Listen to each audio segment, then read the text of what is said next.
Sir, మొట్టమొదట మీ అందరికీ కూడా నన్ను ఎమ్మెల్యేగా ఎన్నుకున్నందుకు చేతులెత్తి మొక్కుతా ఉన్నా, ధన్యవాదాలు తెలుపుతా. నాకు ఇప్పటికీ గుర్తుంది, అప్పుడంటే పార్టీలు అనుకోండి, అప్పుడు తెలుగుదేశం పార్టీ వైపు నుంచి, జనసేన కూటమి నుంచి కొంతమంది అడ్వకేట్లు కలిసి నా ఆవేదన చెప్పుకున్నాను. నేను ఏం చేయాలనుకున్నానో, ఎమ్మెల్యే అయితే ఎందుకు ఎమ్మెల్యేగా నన్ను ఎన్నుకోవాలో మీ అందరి ముందు పెట్టాను. ఆ అవసరాన్ని నేను చెప్పినాను. మీరందరూ కూడా దేవుళ్ళలాగా నాకు సహకరించినారు, ప్రజలు ఆశీర్వదించినారు, అఖండ మెజారిటీతో నన్ను గెలిపించినారు. ఈరోజు ఎమ్మెల్యేగా ఉన్నానంటే మీ అందరి ఆశీర్వాదం, మీ అందరికీ కూడా చేతులకి మొక్కాల్సిన సందర్భం. ఆదోని ప్రజలు గొప్పతనం ఒకటి మాత్రం పెద్దలు చెప్తా ఉన్నా, నేను కూడా ఎప్పుడు క్రాస్ చెక్ చేసుకుంటాను. నిన్న కూడా మాకు సంబంధించినటువంటి ఎమర్జెన్సీ కాలానికి సంబంధించిన ఒక మీటింగ్ జరిగితే చెప్పాను, ఏం చేసినావు అని మా అమ్మ అడిగింది. మా మదరు ఫోన్ చేసి, రోజు మాట్లాడతాను, ఒకటే ఉంటది కాబట్టి మాట్లాడుతూ ఉంటాను. అడిగితే ఆదోని ఎమ్మెల్యే అయిన తర్వాత ఏం చేసినావు? ఆదోని ఎమ్మెల్యే అయిన తర్వాత నేను ఆదోనికి స్వేచ్ఛనిచ్చినాను అని చెప్పినాను. భయం లేకుండా ప్రజలు తిరిగే పరిస్థితిని ఏర్పాటు చేస్తానని ఏదైతే ప్రజలకు మాట ఇచ్చినానో ఆ మాట నిలబెట్టుకున్నానమ్మా అని మా మదరికి చెప్పినాను. ఎవడు చూస్తాడో, ఎవడు ఫోటోలు తీస్తాడో, ఎక్కడ చెబుతాడో, రేపు పొద్దునికి మనకి ఏటువంటి ఇబ్బందులు ఉంటాయో, ఎవడు మన మీద కేసు పెడతాడో, ఎప్పుడు మనం జైలుకి వెళ్తామో, పక్కన మనం కొనుక్కున్నటువంటి స్థలం కబ్జా కాకుండా ఉందా లేదా పొద్దున రాత్రి చూసుకోవడం, లేదా అది పోయింది అంటే తర్వాత ఎప్పుడో మీ చుట్టూ తిరగడం, మీరు కోర్టులో వేస్తే కోర్టులో పేపర్ వస్తుంది కానీ స్థలం రాదు, స్థలం మాత్రం అలాగే ఉండిపోతుంది కబ్జాలో. ఈ రకమైనటువంటి విపరీతమైన భయాందోళనలో నేను అన్నాను, మొన్న డాక్టర్ వస్తే జోక్గా అన్నాను, ఈ రాష్ట్రం మొత్తం మీద ఎక్కువ మంది బీపీ షుగర్లు ఆదోళనలో ఉన్నాయా అని అడిగాను. ఎందుకు సార్ అని అడిగాను, ఇన్ని కష్టాలు పడుతున్నారు ప్రజలంటే వీళ్ళకందరికీ కూడా ఆరోగ్యాలు దెబ్బతినే అవకాశం మెండుగా ఉంది. నేను కూడా ఆదోనికి వచ్చిన తర్వాత 8 కేజీలు బరువు తగ్గినాను. ఇంత ఒత్తిడి పెడతారు ఇక్కడ, కాబట్టి దీంట్లో నుంచి స్వేచ్ఛ కలిగించాలన్న నా బలమైన కోరిక నరేంద్ర మోదీ గారు, అమిత్ షా గారు నాకు చెప్పి పంపించినటువంటి మొదటి అసైన్మెంట్ ను పూర్తి చేశాను అని మీ అందరికీ కూడా నేను విన్నవించుకుంటా ఉన్నా. ఇది ఆలోచన, మీ అందరి ఆలోచన. సార్, ఇప్పుడు చెప్తాను, ఆదోనిలో ఉన్నటువంటి పెద్ద మనుషులు ఉన్నారు, వృత్తిగా పరంగా ఆదోనిలో ఉన్నటువంటి లాయర్లు ఉన్నారు, ఆదోనిలో ఉన్నటువంటి జడ్జిలు ఉన్నారు, ఆదోనిలో ఉన్నటువంటి సీనియర్ ఆఫీసర్లు ఉన్నారు, ఆదోనిలో రిటైర్డ్ పీపుల్ ఉన్నారు, సీనియర్ సిటిజన్స్ ఉన్నారు. ఇలా ఊర్లో పెద్ద మనుషులు కొంతమంది ఉంటారు. నేను ఎలక్షన్ల ముందు కూడా సహజంగా వాళ్ళ దగ్గరికి వెళ్ళి వాళ్ళ ఆశీర్వాదం తీసుకోవడం, సార్ నన్ను దీవించండి, నాకు ఓట్లు వేయించండి, నేను ఇది చేయాలనుకున్నాను. కొంతమంది పారిశ్రామికవేత్తలు ఉన్నారు. వీళ్ళందరికీ కూడా నేను ఆ రోజు కూడా చెప్పాను, ఈ రోజు కూడా చెప్పాను, మీ అందరికీ కూడా జవాబుదారీగా ఉంటానని ఆ రోజు చెప్పినాను. ఈ రోజు కూడా మీకు ఆ మొదటి హామీగా చెప్తా ఉన్నాను, అది అమలు చేసి చూపిస్తానని మీకు చెప్తా ఉన్నాను. ఏ రోజైనా సరే నేను చేసే ఏ పనైనా సరే ఆడిట్ చేయాల్సిందిగా. ఎవరు ఇలా చెప్పరు. పొలిటీషియన్ అంటే బయట చేసే పనులు కొన్ని ఉంటాయి, లోపల చేసే పనులు కొన్ని ఉంటాయని అందరి భావన. అదే వీడన్నీ చేయడం సాధ్యం కాదు. ఇంకో విషయం కూడా చెప్తాను, అధికారం అన్నది వచ్చిన తర్వాత సర్వసాధారణ అధికారం వస్తే చెయ్యి నవ్వ పెడతా ఉంటది, ఎక్కడ పడితే అక్కడ వాడేద్దాం అనిపిస్తా ఉంటది అధికారాన్ని. ఎందుకంటే మన మాట చట్టం అవుతుంది, మన ఆలోచన ఒక వేదం అవుతుంది, మనం చెప్పింది ఎదురుగా కళ్ళ ముందు జరుగుతూ ఉంటది. సాధారణంగానే ఒక మనిషికి కళ్ళు నెత్తికొచ్చే అవకాశం చాలా ఎక్కువగా ఉండేది అధికారం చేతికి వచ్చినప్పుడే. మీకు అందరికీ హామీ ఇస్తున్నాను, మీ ద్వారా ఆదోనిలో ప్రతి ఒక్కరికి హామీ ఇస్తా ఉన్నాను. ఎలక్షన్ల ముందు ఎలా ఉన్నానో ఎలక్షన్లు అయిపోయి 5 సంవత్సరాల ఎమ్మెల్యే ఉద్యోగం అయ్యేదాకా అలాగే అణిగి మణిగి ఉంటానని మీ అందరికీ హామీ ఇస్తాను. ఎట్టి పరిస్థితుల్లో గర్వం చూపించాను, ఎట్టి పరిస్థితుల్లో నా కళ్ళు నెత్తికి రావు అన్న విషయాన్ని, ఏ ఉద్యోగం అయితే ప్రజలు నాకు ఇచ్చినారు, 5 సంవత్సరాల ఎమ్మెల్యే ఉద్యోగాన్ని నాకు ఇచ్చినారో 5 సంవత్సరాల ఉద్యోగాన్ని ఆదోని ప్రజలందరూ కూడా తలెత్తుకుని తిరిగేలాగా ఓటేసినాము. మా ఎమ్మెల్యే బ్రహ్మాండంగా పనిచేసినాడు. మేము ఓటేసాం. ఏ అంచనాలతో అయితే ఓటేశామో ఆ ఓటు పని చేసిందని మీరందరూ గర్వంగా చెప్పుకునేలాగా, ఆదోని ప్రజలు గర్వపడేలాగా పనిచేస్తానని మీకు అందరికీ హామీ ఇస్తాం. ఎందుకంటే మీ ముందు చెబితే ఆదోని ప్రజల ముందు చెప్పినట్టే, న్యాయవాదులైనటువంటి మీ ముందు చెబితే, న్యాయమూర్తులైనటువంటి మీ ముందు చెబితే ఆదోని ప్రజలకు హామీలు ఇచ్చినట్టే. ఆ ఉద్దేశంతో ఈ విషయాన్ని స్పష్టంగా మీకు చెప్పడానికి ప్రయత్నం చేస్తాం. రెండవది ఏమిటంటే న్యాయం. మనం ఏ ఆస్పెక్ట్ లో అయితే మనం ఎక్కువ హ్యాండిల్ చేస్తామో, న్యాయవాదులందరూ కూడా లేదా న్యాయాధికారులందరూ కూడా ప్రజలకు న్యాయం చేయడానికి ప్రయత్నం చేస్తూ ఉంటారు. దాన్నే వృత్తిగా స్వీకరించిన వాళ్ళు. చాలా సార్లు బాధపడేది కూడా వాళ్లే. న్యాయం జరగలేదని బాధపడేది వాళ్లే, న్యాయం చేయలేకపోయాయని బాధపడే వాళ్లే. ఎన్నో ప్రయత్నాలు జరిగినప్పటికీ కూడా న్యాయం అని తెలిసినా సరే వాళ్ళకి న్యాయం జరగకపోతే ఇబ్బంది పడతా ఉంటారు. ఒకటి మాత్రం జరుగుతుంది సార్, ఈ 5 ఏళ్ల కాలంలో కూడా మీరు ఎన్ని క్రాస్ చెక్ చేసినప్పుడు కూడా మీరు న్యాయవాదులుగా ఏదైతే గీత గీస్తారో ఆ గీతకు లోబడే ఉంటాను తప్ప గీత దాటి ఎప్పుడు ప్రవర్తించనని మీ అందరికీ హామీ ఇస్తాం. ఇంకొకటి, అధికారం వచ్చిన తర్వాత చాలా సులభం అవుతుంది న్యాయాన్ని మనకు అనుగుణంగా మలుచుకోవడానికి. ఎందుకంటే మనం చెప్పిందే న్యాయం అని అటువంటి సంస్కృతి ఇక్కడ ఈ ప్రాంతంలో వెలిసింది. నేను ఎట్టి పరిస్థితుల్లో రాజకీయాలు మాట్లాడను అని ఎమ్మెల్యే అయిన వెంటనే చెప్పాను. మీకు కూడా గుర్తుంటే ఉండదు. నేను ఇంకా ఓన్లీ అభివృద్ధి గురించి దాని గురించే మాట్లాడతానని చెప్పిన, రాజకీయాలు మాట్లాడను అనే విషయాన్ని తప్పని పరిస్థితుల్లో నేను డిబేట్లు చేస్తూ ఉంటాను టీవీలో. కొన్నిసార్లు తప్పనిసరిగా పార్టీ భావాలను చెప్పాల్సి వచ్చినప్పుడు తప్పనిసరిగా చెప్తాను తప్ప అదర్వైజ్ వీలైనంత వరకు నాకున్న ఎనర్జీ అంతా కూడా, నాకున్న సమయం అంతా కూడా ఆదోని అభివృద్ధి కోసం మాత్రమే వినియోగిస్తానని మీకు అందరికీ ఇప్పటికే చెప్పి ఉన్నాను. దాన్ని అమలులో కూడా పెట్టి ఉన్నాను. గత 10 రోజులుగా మీరు చూస్తా ఉన్నారు. ఎందుకంటే రాజకీయం చేసే అవకాశం ఉన్నప్పటికీ కూడా దాన్ని జోలికి పోలేదు. భవిష్యత్తులో కూడా అన్న చెప్తా ఉన్నాడు, ఇక్కడ అడ్వకేట్లు టీడీపీ, జనసేన, భారతీయ జనతా పార్టీ, వైఎస్ఆర్సీపీ, ఇంకోటి అడ్వకేట్లు ప్రజలు కూడా ఇలాగే అనుకుంటా ఉన్నారు. ఇంకా కొనసాగుతా ఉన్నది. సో దయచేసి మీ అందరికీ చేతులు ఎత్తి మొక్కుతాం. ఎలక్షన్లు అయిపోయిన తర్వాత ఊర్లో ఉన్న 2,50,000 మంది అందరూ ఒకే ఒక పార్టీగా ఉండాలని మిమ్మల్ని కోరుతా ఉన్నాను. అదే అభివృద్ధి పార్టీ, ఆదోని పార్టీగా ఉండాలి.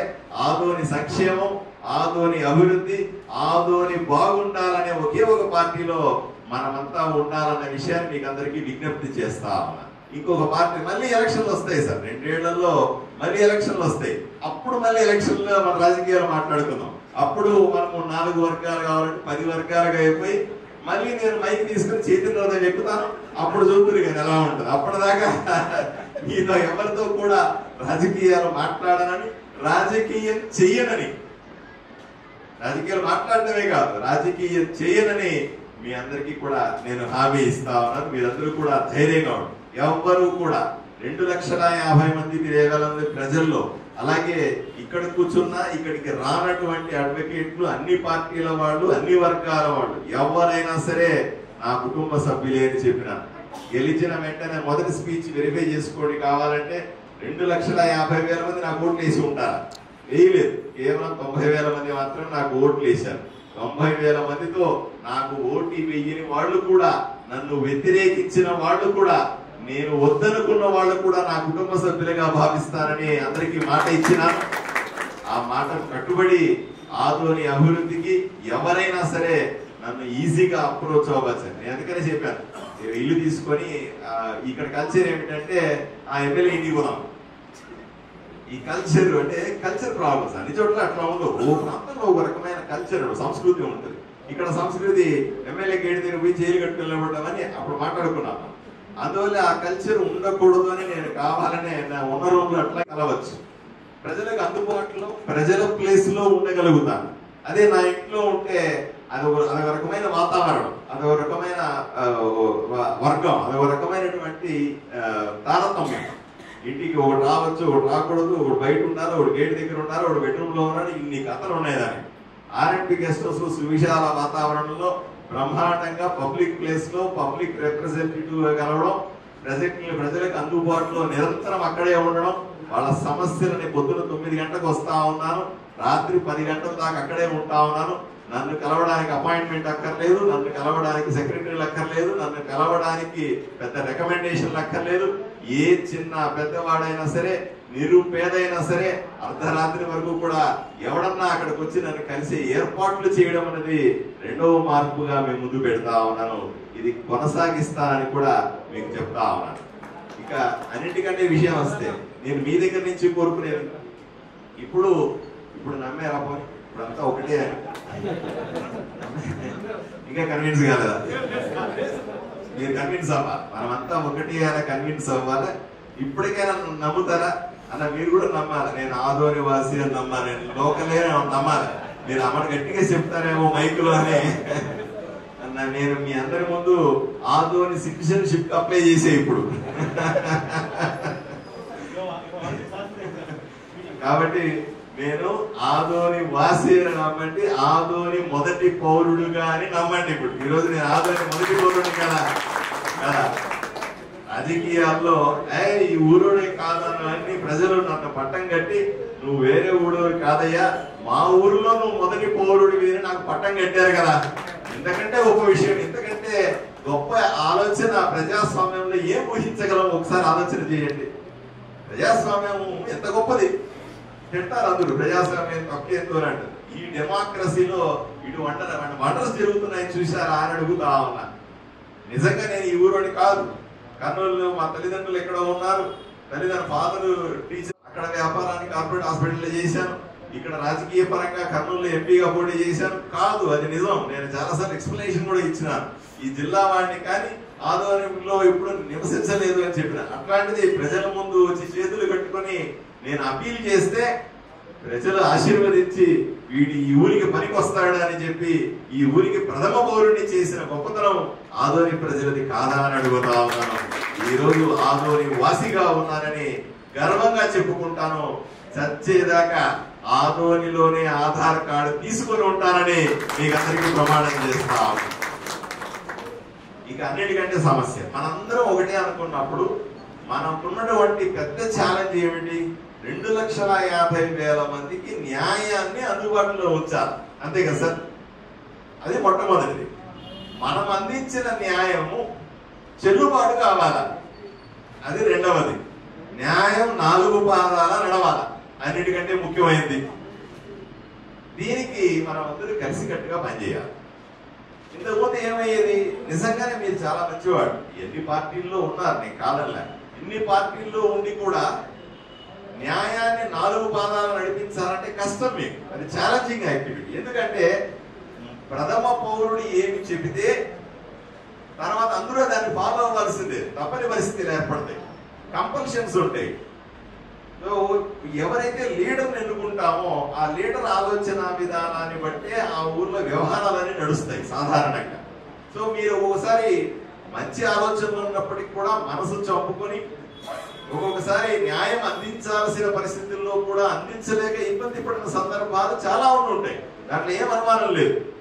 కానీ ఈరోజు మీ మాట వినే ఎమ్మెల్యే వచ్చినాడు, మీతో పాటుగా ఒక లాయర్ లాగా పనిచేయగలిగినటువంటి ఎమ్మెల్యే వచ్చినాడు, ఏ రోజైనా మీ కష్ట సుఖాలను నిలబడేటువంటి ఎమ్మెల్యే వచ్చినాడు, మీ తీసిన గీత దాటనని చెప్పే ఎమ్మెల్యే మీ ముందు నిలబడ్డాడు. కాబట్టి 100కు 100% మీరు మీ ప్రొఫెషన్ లో, మీ వృత్తిలో ఏమేదే చేయగలరో అదంతా చేసి చూపించాలని, ఎటువంటి చిన్న పెద్ద సమస్య వచ్చినా సరే, అరే ఫలాని వాడికి మనం చేయగలుగుతున్నాము, న్యాయాన్ని ఇంత దాకా తీసుకెళ్ళగలుగుతాం, ఈ లిమిట్ దాటిన తర్వాత మాకు ఇంకొక అధికారం కావాలి వీడికి మంచి చేయడానికి అనే పరిస్థితులు వస్తే ఏ రోజైనా మీరు నా దగ్గరికి వచ్చి మీ పనులు చేయించుకోవాల్సిందిగా మీకందరికీ విజ్ఞప్తి చేస్తాం.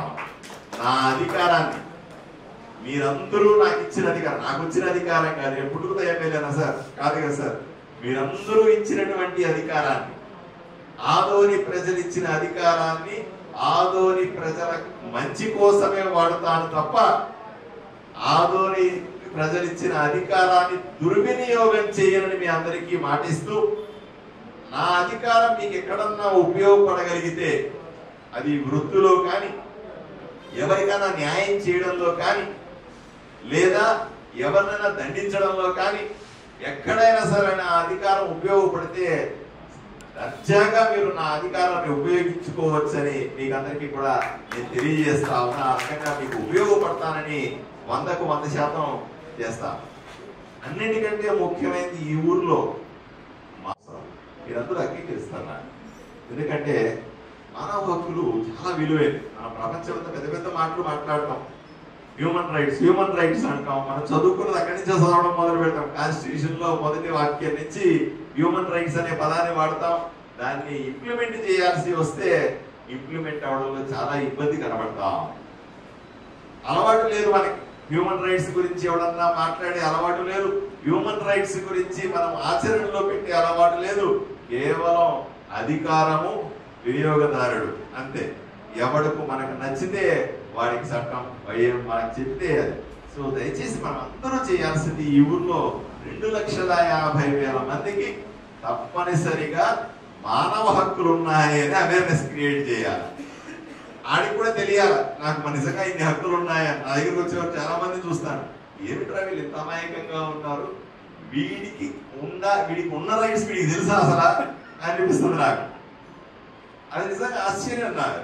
కాబట్టి మనమందరం చేయాల్సింది ఏంటంటే, అరే బాబు నీకు ఈ హక్కులు ఇవ్వరానైనా, నువ్వు ఏమీ లేకపోయినా ఈ హక్కులతో బ్రహ్మాండంగా బతకచ్చు అని చెప్పి న్యాయ సూత్రాన్ని వాళ్ళకి చెప్పాల్సిన పరిస్థితిని కూడా మీకు నేను చెప్తా ఉన్నాను.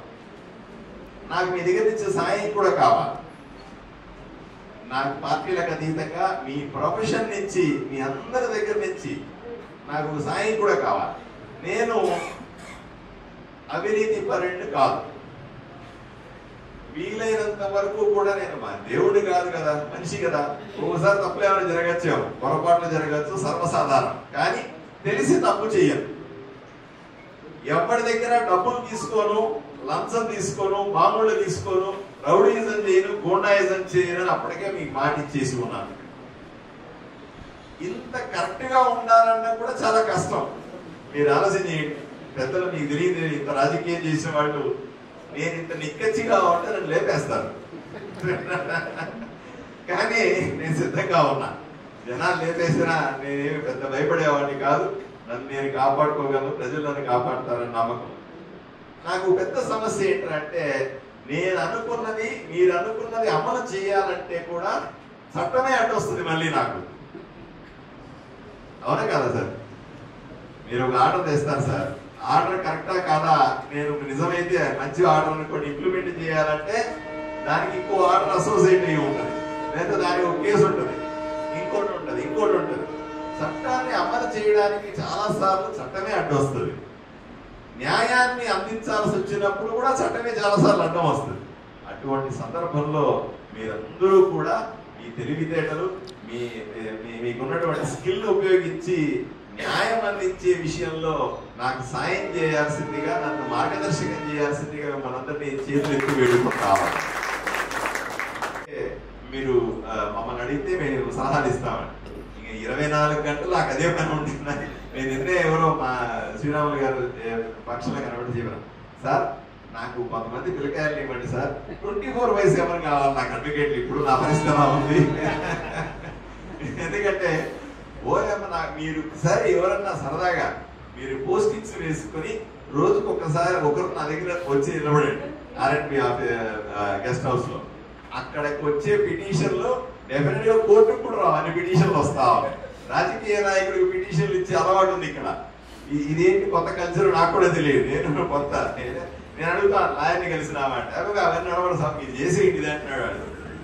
ఇట్లా చేసేది కాదురా ఇది, దీని చట్టము న్యాయము, దీనికి చాలా కథలు ఉన్నాయరా, లా ఉంటుంది, దీనికి లీగల్ పొజిషన్ ఉంటుంది. అట్టగా సార్ నువ్వు ఫోన్ చేయకపోతే అంటాడు.